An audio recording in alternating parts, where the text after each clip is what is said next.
श्रीरामपुरातील hotel व्यावसायिक आकाश दुबे यांच्या हत्या प्रकरणानंतर उसळलेला जनआक्रोश चौथ्या दिवशीही कायम आहे। आरोपींवर कठोर कारवाई, मकोका अंतर्गत गुन्हा दाखल करावा, तसेच शहरातील वाढत्या गुन्हेगारीवर प्रभावी नियंत्रण आणावे या मागण्यांसाठी चौथ्या दिवशी सुद्धा श्रीरामपूर शहरात कडकडीत बंद पाळण्यात येत आहे। या पार्श्वभूमीवर सर्वपक्षीय आणि सर्वधर्मीय नागरिकांच्या वतीने आज विराट निषेध मोर्चाचं आयोजन करण्यात आलंय। नागरिकांचा उत्स्फूर्त प्रतिसाद पाहायला मिळतोय। श्रीरामपूरमधील सद्यस्थितीचा आढावा घेतलाय आमचे प्रतिनिधी गोविंद साळुंखे।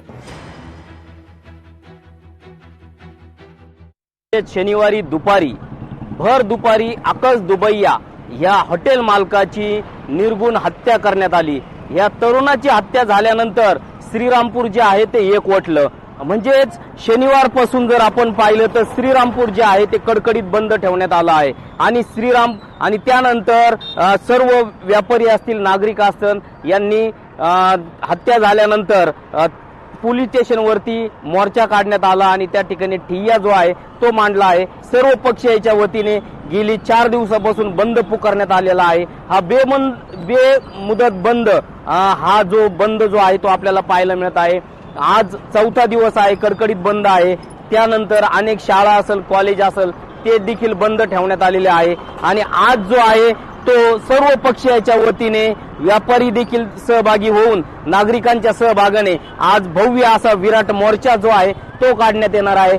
श्रीरामपूर शहरातील हनुमान मंदिरापासून या मोर्चाला सुरुवात होणार आहे आणि महत्वाच्या ठिकाणी हा मोर्चा जो आहे हा जाऊन पोलीस स्टेशनला हा मोर्चा धडकणार आहे। त्यामुळे एकंदरीत जर पाहिलं तर श्रीरामपूरकरांची भावना आहे का हे जे कोण गुन्हेगारी असेल यांच्यावर मोक्का अंतर्गत कारवाई करावी आणि यांना तातडीचं शासन जे आहे ते करावं अशी मागणी जी आहे ती श्रीरामपूरकरांची आहे।